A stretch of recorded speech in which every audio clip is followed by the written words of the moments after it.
Cast is now starting. All attendees are in listen-only mode.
Everybody on board, Aaron? Yeah. Still waiting for a few more folks here. Let me give it another couple minutes. Sure. You waited 10 minutes for me last time. That is true. Let's see. Looks like folks are logging on now, so I'll be ready to go in just a minute.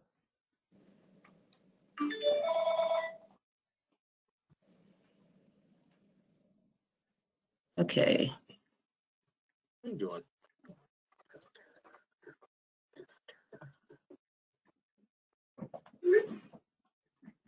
Let's see. Morning, Diane. Good morning. Uh-oh, I may have to move. Let's see. I don't know what all this stuff is.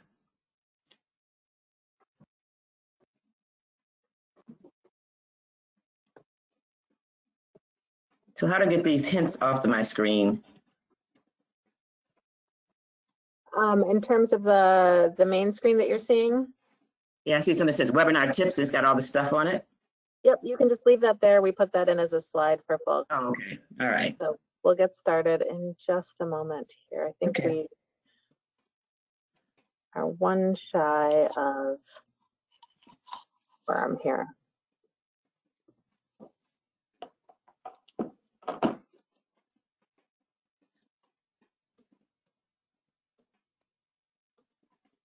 All right.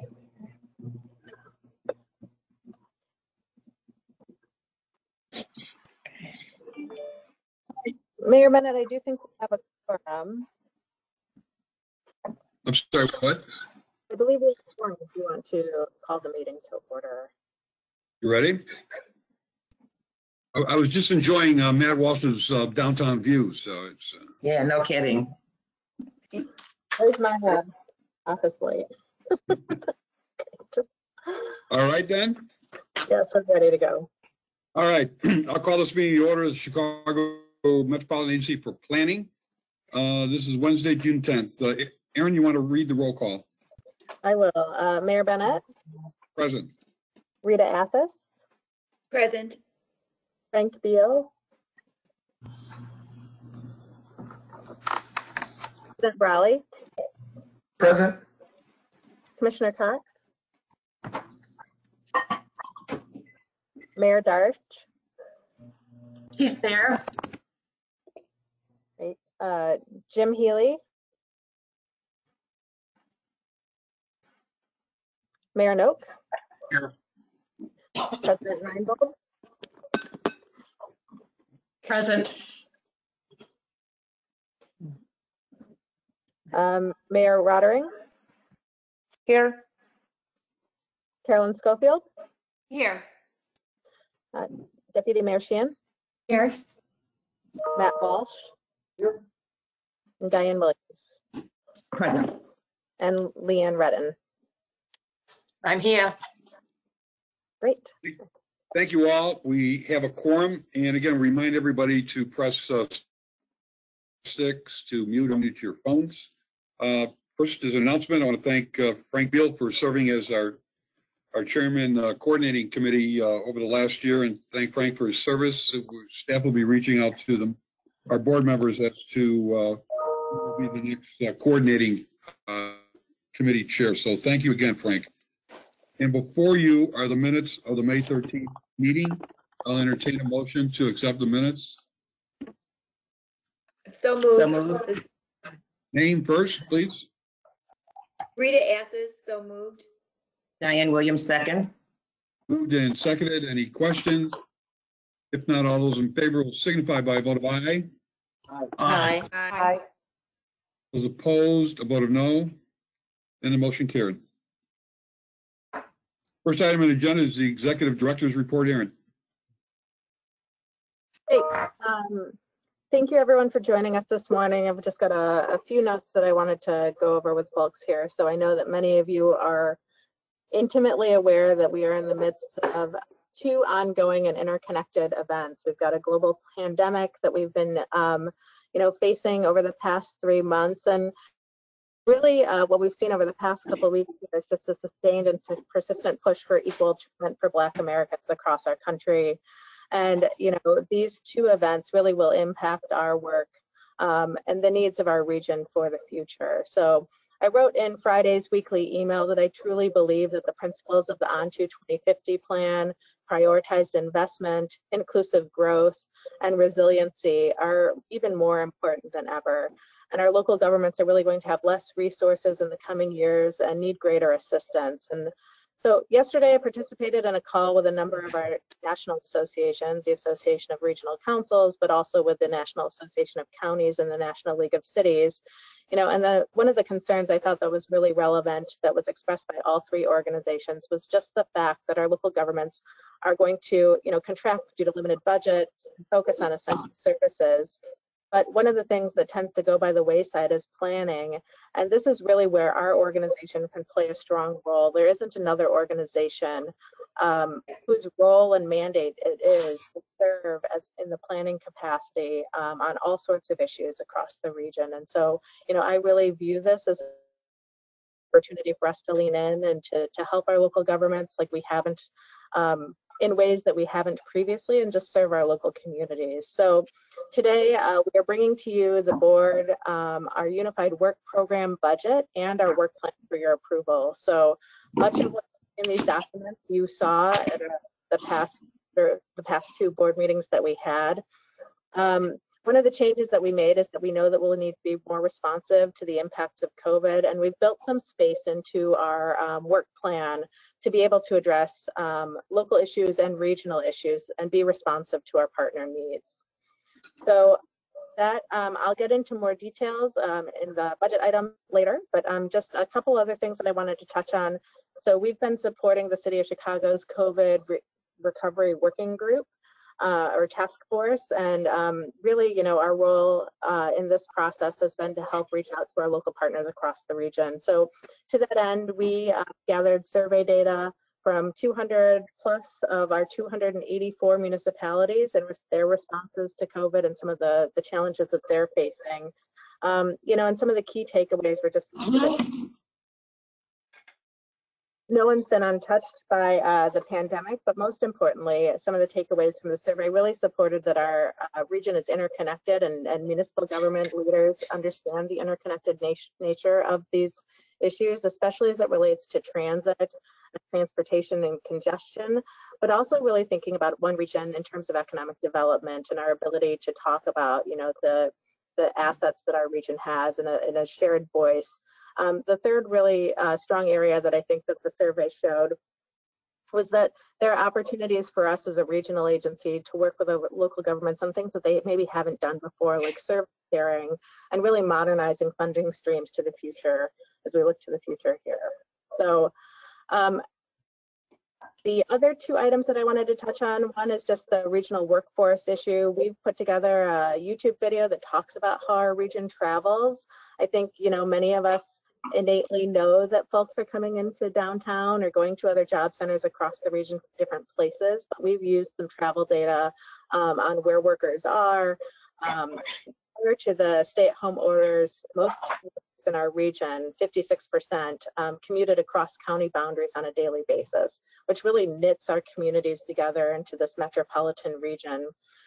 This figure is significantly higher for some of our collar counties. So while 36.5% of Chicago residents reverse commute out of the city, 2/3 of the residents in each of Will County, McHenry County, Kane and Kendall counties cross boundaries to get to work. So whether that's coming into suburban Cook, City of Chicago, or going from one county to another, there's a lot of just interconnections that we have here as a region for jobs and workforce and transportation issues. And these are all some of the pressing needs that I think we're going to have to help focus in on as we look to economic recovery across our region here.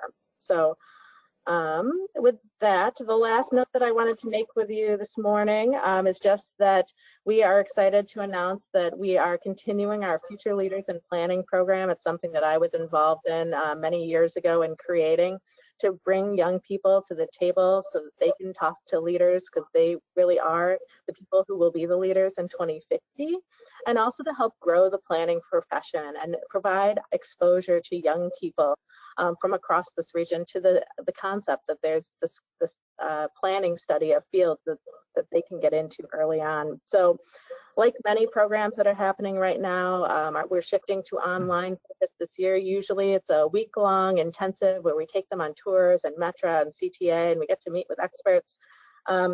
We are this time are just going to hold sessions on Thursdays throughout between July 9th and August 6th, and really just provide an opportunity for folks to learn about others, learn about some of these planning topics that we're talking about. So some of the topics include planning for urban street festivals, the truth about drinking water, planning amidst COVID-19, and inequalities in urban planning. So if you're interested, the links to the program, we'd love to have you share. We can certainly get that out to you, but it's on the front page of our website too.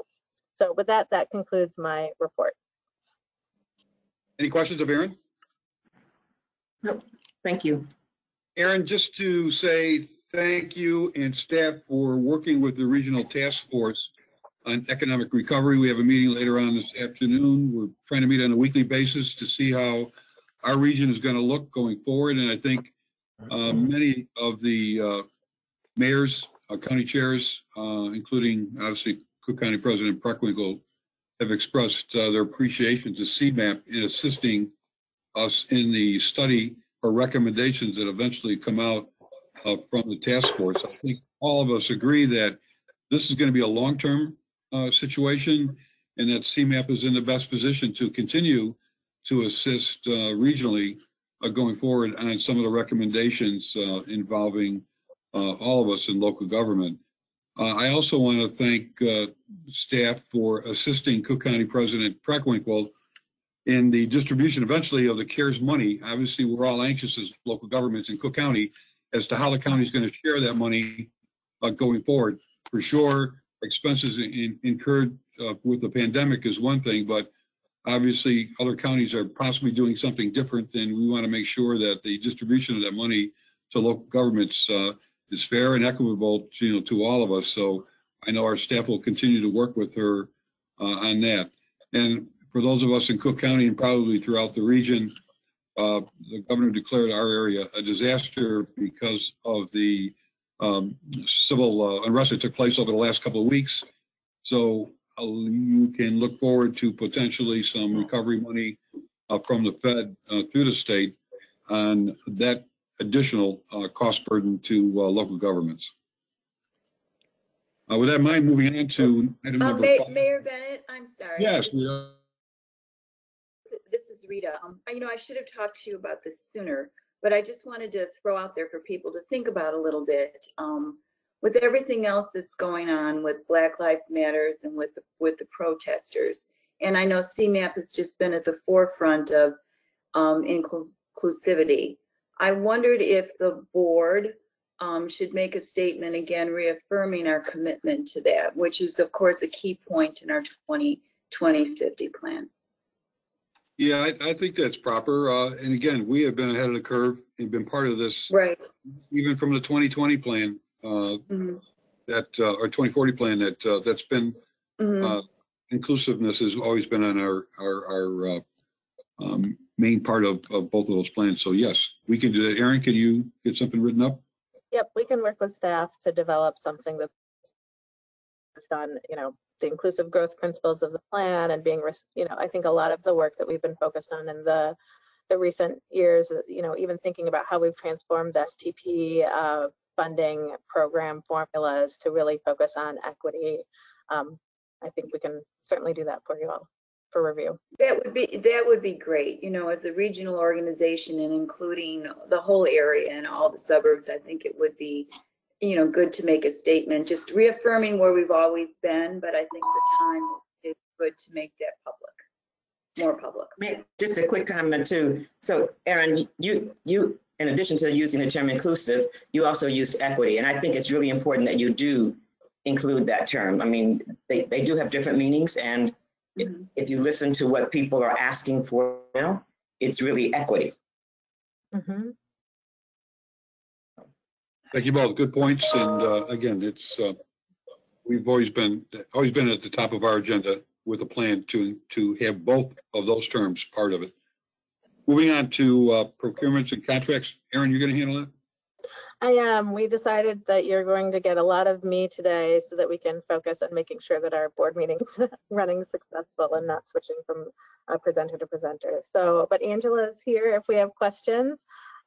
So we've got 2 procurements and contract approvals, one for a Fox River study group. We're seeking board approval for CMAP to accept a donation in the amount of $51,500 from the Fox River study group to complete the Indian Creek watershed planning project. This project is a continuation of an existing project to further explore best management practices in the area of pollutant load reductions. And the second, item 5.2, planning and programming consulting services. This is an exciting new approach that we've taken for contracting for our work. The goal really was to expand the number of different consultants that we work with as an agency, make sure that we are reaching more DVEs, and to develop a consultant procurement process that's transparent, that's accessible, that's efficient, and provides flexibility to the changing needs of the agency. So We are seeking board approval to enter into a contract with 37 consulting firms to conduct planning and programming consultant services in 12 of the 21 categories listed in your package.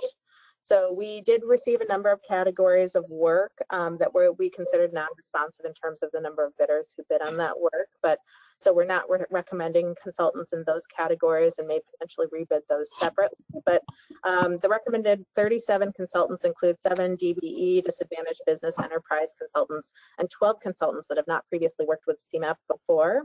All of the work in this area will be similar to how the city of Chicago and other counties do this, is that there will be on a pre-qualified list. And so as projects come up where we need consultant services, we will put out sort of what we call a project authorization order, or like a task order basis, a small scope that we'll ask the firms to respond to in a little bit more detail.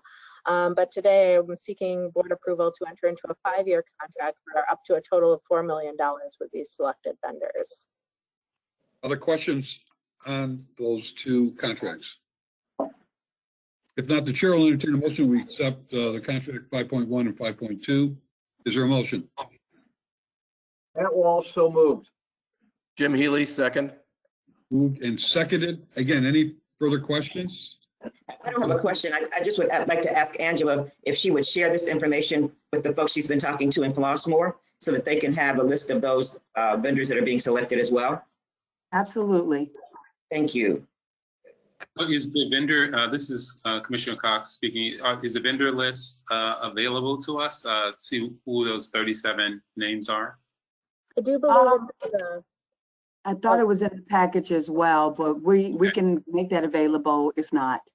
It's in here. Okay, thank you. All those in favor signify by a vote of aye. Aye. Aye. Aye. Those opposed, a vote of no. The motion carries. Aaron, again to you on the Unified Work Program. great. And I'll just ask briefly that the chair recognize Jim Healy and Commissioner Cox have Did you just see this email? joined a little bit earlier. They were going to charge $300.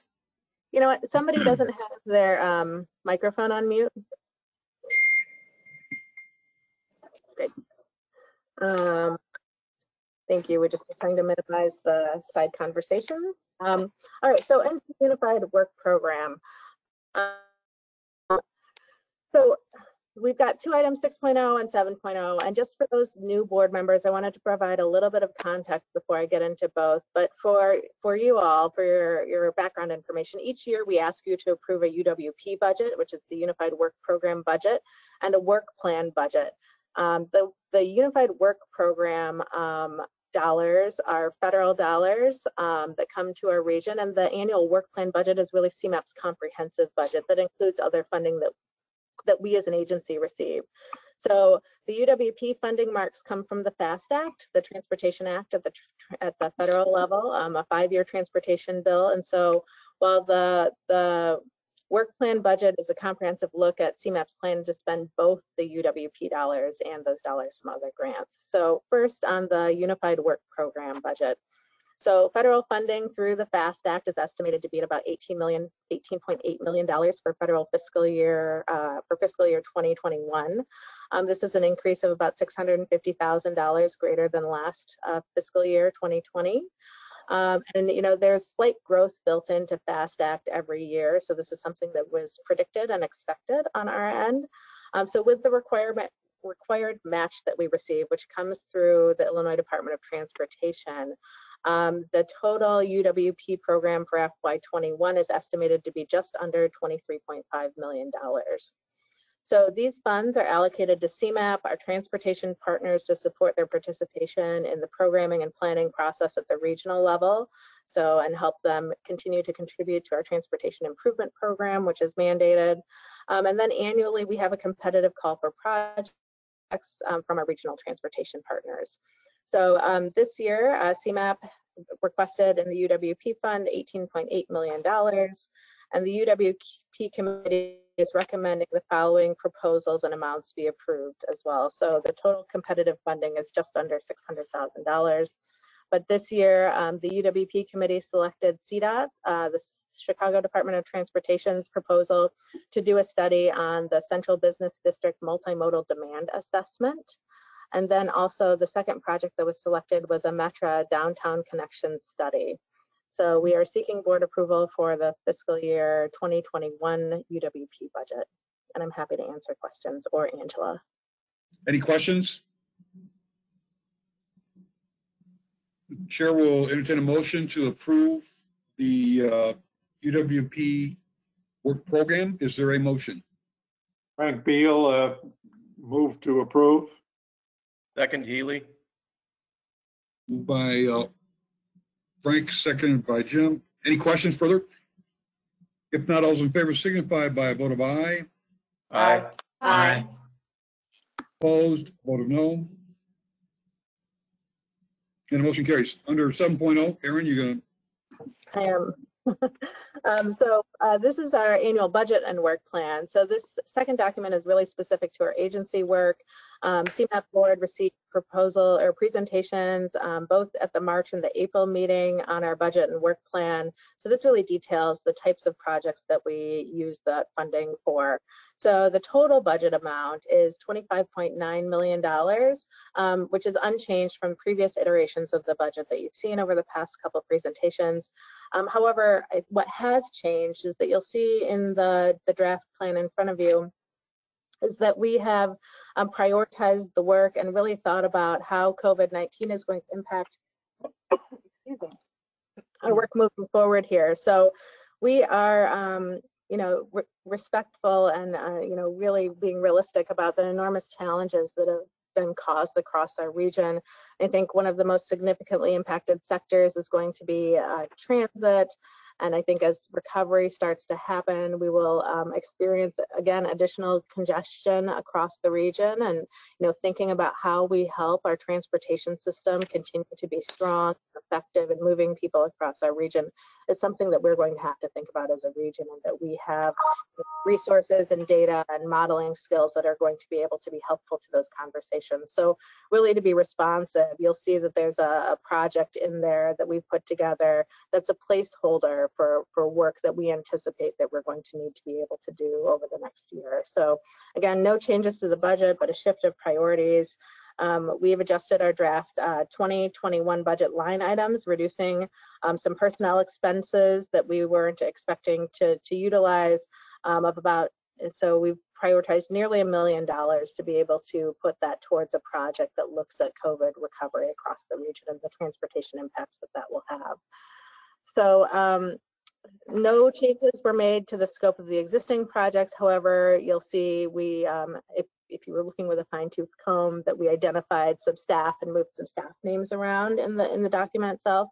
And then in addition to redirection of some of the staff, you'll see that there are a couple places where we know that there are projects where the timeline will probably shift given the demands of the resources of those staff to be able to be flexible and put them on more COVID economic response projects. So you'll see there may be some things that get deprioritized throughout the year. It was a little bit hard for us to put a nail and in a pin in each specific change that was going to need to be made, but you'll see that we've highlighted some places where we think that we might need some flexibility across the year. So today I'm seeking the board's approval for the FY 2021 budget and work plan. Happy to answer. Questions? If not, the chair will entertain a motion. Motion by Mayor Noak. Diane Williams, second. Moved by Mayor Noak, seconded by Diane. Any further questions? If not, all those will signify by a vote of aye. Aye. Aye. Those opposed, a vote of no, and the motion carries. Moving on to item 8 on the TIP conformity analysis. Russell. All right. Included in your packet today are 2 conformity amendments, the first of which is the ON2 2050 TIP conformity analysis and TIP amendment 20-06. As you know, the CMAP region is a non-attainment area for ozone. Thus, we are required to demonstrate that projects in the TIP conform to the motor vehicle emissions budget for our area through a regional emissions analysis. Specifically, projects in the TIP subject to air quality analysis must demonstrate one model, that the region is not exceeding our motor vehicle emissions budget, which is shown on the last page of the memo in your packet. The memo includes information about new projects along with various changes to existing projects that are part of the regional air quality analysis. It was subject to a 30-day public comment period from April 10th to May 11th, during which time CMAP did not receive any public comments. Our analysis demonstrates that the semi-annual ON-2 2050 TIP conformity analysis and TIP Amendment 20-06 are found to conform to the motor vehicle emissions budget for our region. Staff requests approval of the semi-annual ON-2 2050 TIP conformity analysis and TIP Amendments 20-06 as presented. If there are any questions, I can answer them at this time. Any questions? If not, I'll entertain a motion to approve the semi-annual ON-2 2050 TIP conformity analysis and TIP amendment. So moved by Mayor Noak. Second, Healy. Moved by Mayor Noak, seconded by Jim Healy. Any further questions? If not, all in favor. Mayor Bennett, this is Rita. Yes. Just for the new members and to also refresh my memory, can we talk about, just really quickly, and Aaron can do this, how this process works as far as the MPO and the Transportation Committee and who reviews it? Because, you know, by the point that we get it, it looks like it's a done deal, but a lot of work has gone into this before it comes to the board. Yeah, Rita, thanks. That's a great point. So, Russell, if you're still there, could you walk through the process? Absolutely. So we do this twice a year. It is a big effort by staff. You know, we have ozone is an issue for our region, so there's a lot of regulations actually that we have to follow related to the Clean Air Act. So all the projects that are in the TIP, they're grouped into different kind of categories, and there are some that we call our non-exempt projects, and those are subject to air quality analysis by federal regulations. So those are your add lane projects, your new interchanges, signal interconnect projects, all kinds of stuff that might impact air quality both negatively and positively. And so we have to use a very sophisticated and specific model called MOVES, and all the information from our plan, the ON-2 2050 plan for land use, and all the information for how we plan the future in terms of just the priorities for the region. Those are all baked into our plan for ON-2 2050, and those are modeling assumptions that we use for when we do this. We also then combine that with the travel demand model, and so all the stuff about trips, activity, and when people take trips and congestion and all that, that's also included in our model. And so we work with our partners through a consultation process with the Illinois EPA, US EPA, and our other federal partners to develop a budget of the on-road mobile source emissions. And that's the budget that's you see in the last page of the memo.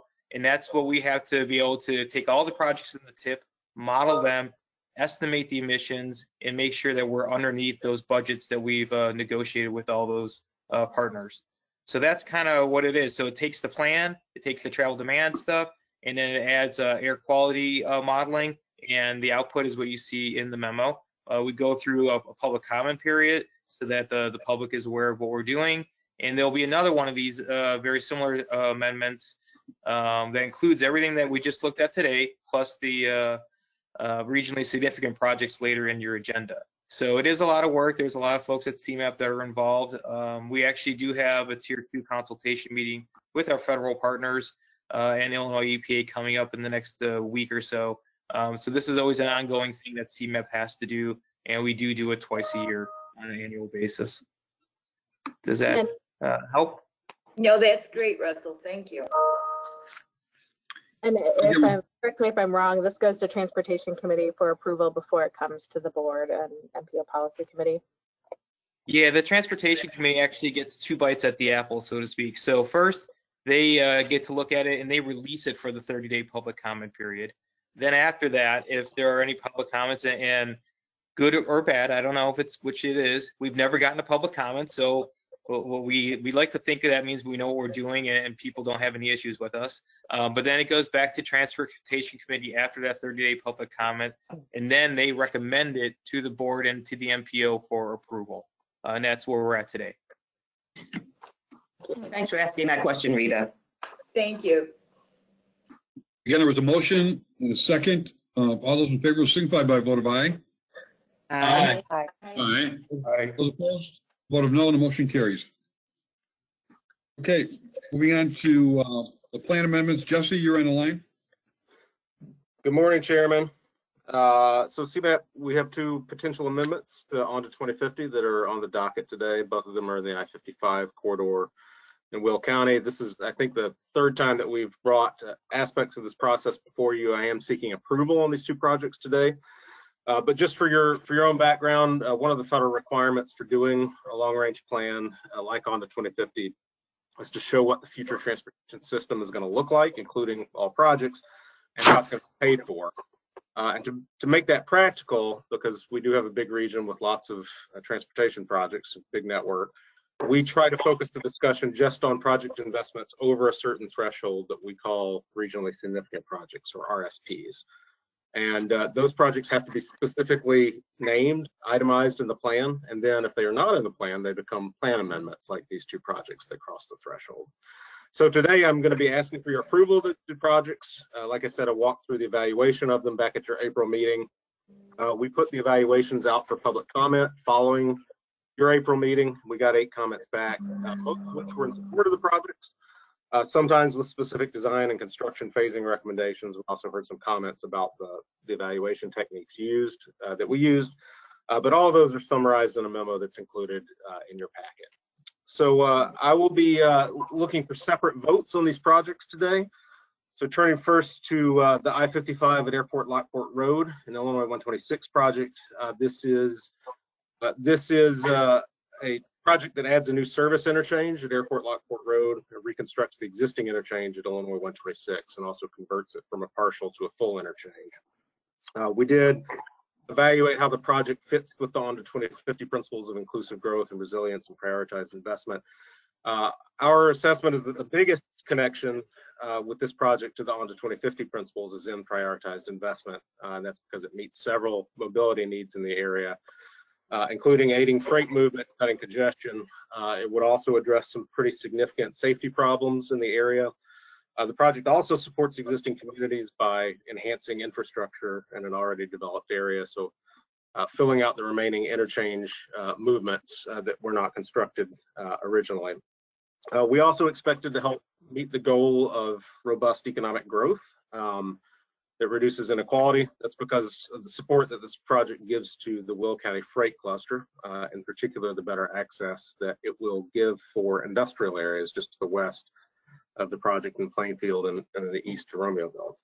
The project will also provide bicycle and pedestrian accommodations that don't exist now. We are also required to determine whether the project can fit under what we call the region's fiscal constraint, which is just a fancy way of saying, do we have enough money for it? In particular, when we're doing that, we look at the cost of the new capacity of the project, which in this case is the new interchange movements and anything that didn't exist already. We find that in this project, the new capacity costs are actually pretty small, that most of the project costs are associated with rebuilding what's already there.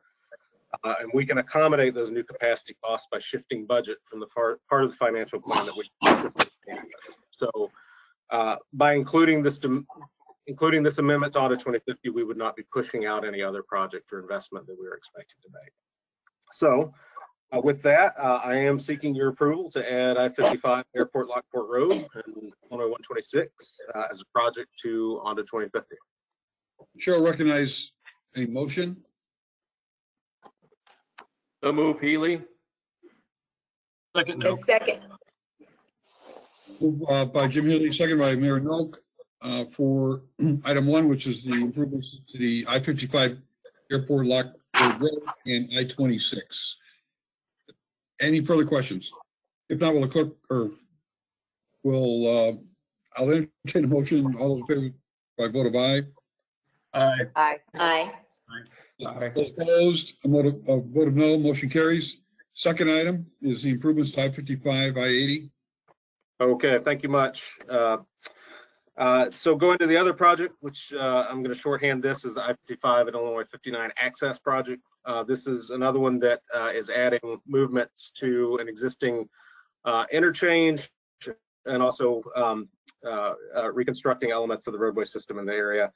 In terms of the fit with onto 2050, again, the strongest connection here is the principle of prioritized investment, given that the project addresses some pretty significant mobility challenges in the area.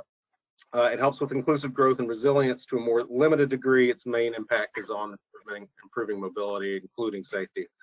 Part of the project also directly supports a new development at the northeast corner of I-55 and I-80, which is largely surrounded by existing developed land. But that said, the project will likely allow some additional access to undeveloped areas of the region. The I-55 and Illinois 59 access project does have positive impacts on the regional economy by supporting, again, the Will County freight cluster, sort of like the project to the north that we just approved. Quantitative evaluation suggests that the project location has pretty significant safety, congestion, reliability issues relative to other places where we have regionally significant projects. The project is also a good example of something that we called for in Onto 2050 in the governance chapter, which is having more partnerships between multiple governments and multiple levels of government to deliver infrastructure projects. So in this case, we have the state and several local governments working together on a larger project with 2 local partners actually leading part of the project. So we have a state and local collaboration going on. It's a really good example of the rest of the region. As with the rest of with the previous project, we also believe that the new capacity elements in the Illinois 59 access project can be accommodated by shifting budget from the system enhancement part of the financial plan, because again, the actual new capacity elements of this are pretty small relative to the total budget. And so with that, I am looking for your approval to add the 55 and Illinois 59 access project onto 2050. Shall recognize that in a form of a motion by somebody. Motion moved by John Oak. Second, Healy. Moved by Amir Noak, second by Jim Healy. Any further questions? If not, all those in favor signify by a vote of aye. Aye. Aye. Those opposed, a vote of no.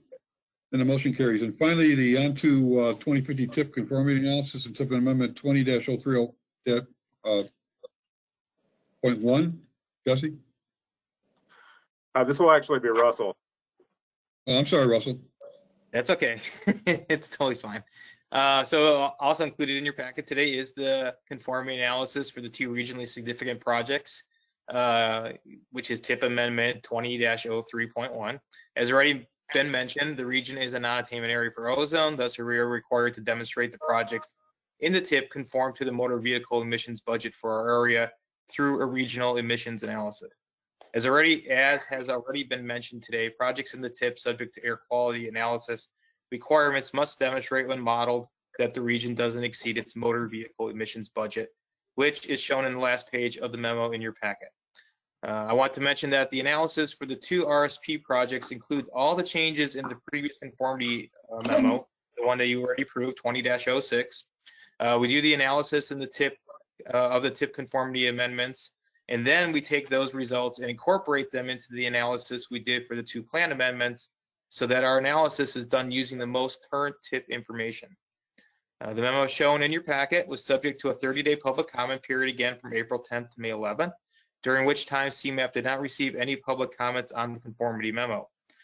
Our analysis demonstrates that the semi-annual onto 2050 TIP conformity analysis and TIP amendment 20-03.1 are found to conform to the motor vehicle emissions budget for our region. At this time, staff requests approval of the onto 2050 TIP conformity analysis and TIP amendment 20-03.1 as presented. And if there are any questions, I can answer them at this time. Any questions of Russell? If not, the chair will entertain a motion to approve that item. This is Diane Williams, so moved. Second, Healy. Chair will recognize Jim Healy as a second. Any further questions? If not, all in favor signify by a vote of aye. Aye. Those opposed, a vote of no. And the motion carries. Thank you all. We on to item 10. Again, we have the nominating committee required for the appointments to the committee and board, and I am going to recommend that serving on the committee will be Frank Beal, representing the city of Chicago, Mayor Nancy Roddering, representing Collier counties, and Mayor Rick Reinbold, representing suburban Cook.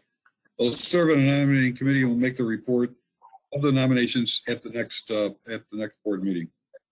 Next is the legislative update. Gordon, are you on the line?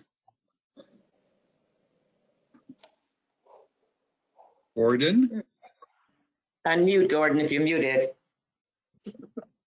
Good morning. How are you all? Good. There you go. I thought maybe you're still down in Springfield or something.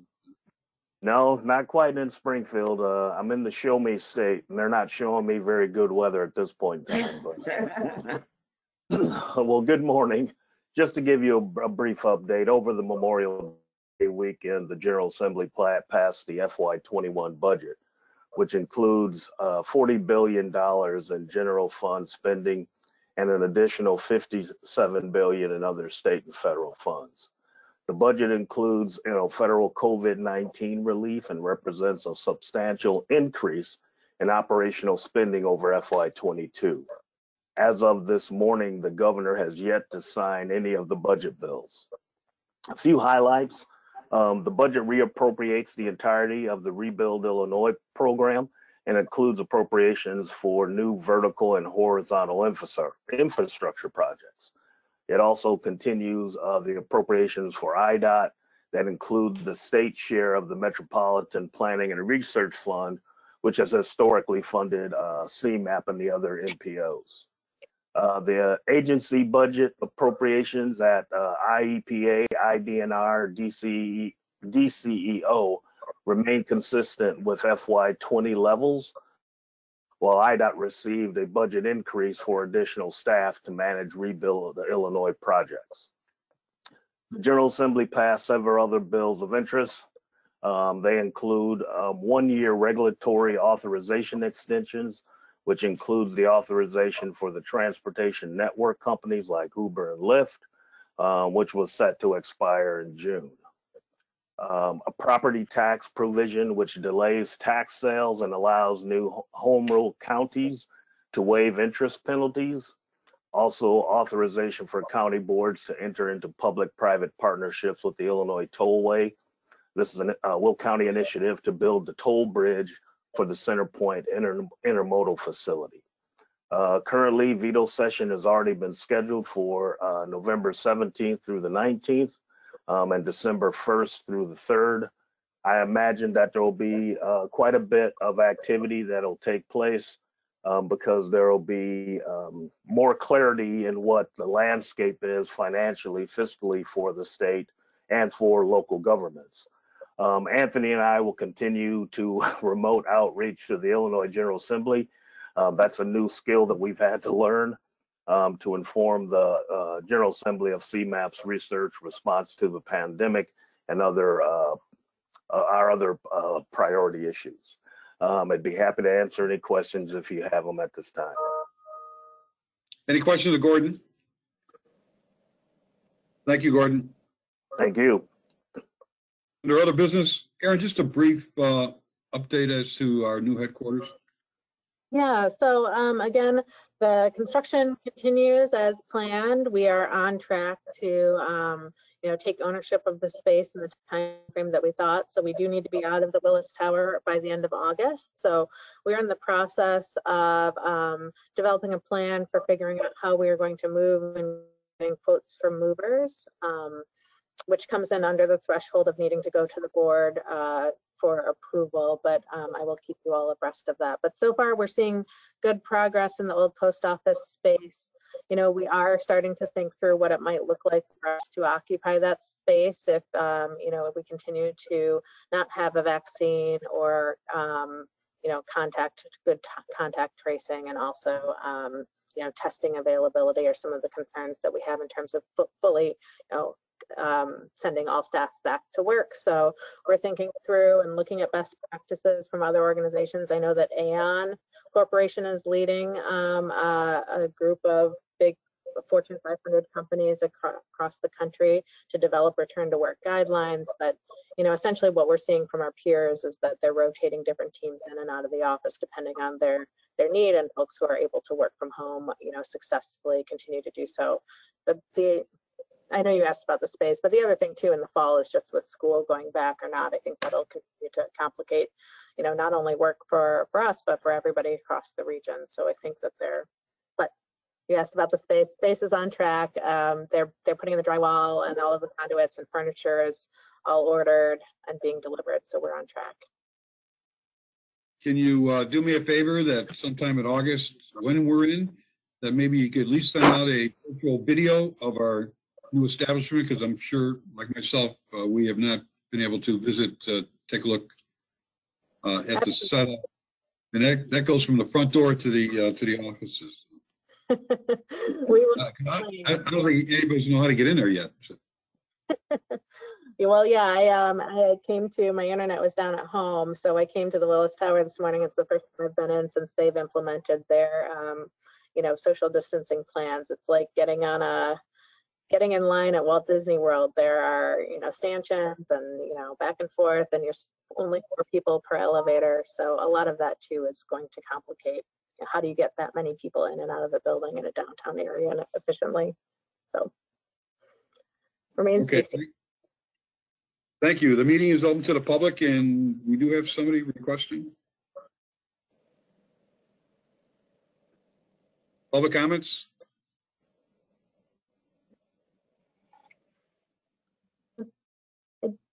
Not hearing it. Heather and Yes. Darla. Yeah. Can you hear me? Yes, we can hear you. Yes, Garth Armstrong calling. How you doing, everybody? Good. How are you, sir? All right. Just want you to know when the new building, once we move in, we got to make sure to remind the disability community, like for the paratransit, where it's going to be the drop off and pickup going to be when we have the next PACE ADA meeting, if it's going to be at the post office. And then someone has to remind PACE at the headquarters in Arlington Heights where they're going to have their meetings at, so we can make sure that the ADA consumers in the city and the suburbs will get the heads up on it. And also when we have a joint committee meeting together too there, so that they want to know way in advance, because sometimes they want to know when is the dates are going to be all set up and everything all confirmed, so I can remind them at the headquarters and I can remind the consumers about it. And also making sure about for our next anniversary for the ADA, are they still in the progress of having the ones I saw that they move over to the new airport transit system? Is it going to be permanently or temporarily, since the PACE buses is now over there? And then are they still working on that remote? And is it going to be back to normal, or is it going to be from now it's going to be at the new airport transit system at the end connected to the Metro? So our ADA friends, when they come out of town, that they'll know where to catch the Metro, where to catch the PACE buses at, so that they'll know if it's going to be further out, because they want to know exactly way in advance so we can plan this. So instead of waiting at the last minute, what is what? I'm sure we can provide that, Erin. Yeah, we can certainly work with PACE to make sure that they know how to get access to our new building in advance of the ADA committee's convening. And then, you know, I think if there's stuff related to PACE and transfer from the airport, we can connect with PACE and ask them for more details. Thank you. Any other comments? Thanks a lot. Yes. Yes, me, Heather. Heather? Yes, welcome. Welcome. My concern is that when they said they're going to defund the police departments, we need to make sure that the police departments have plenty of training. Because what we heard on the news about how people are getting hurt by the police department, we need to retrain the police.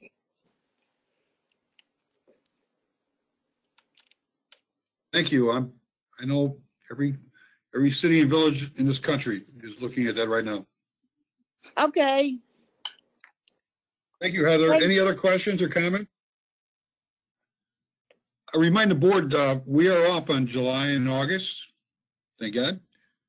We will meet again in September, and again, depending on what's going to be allowed by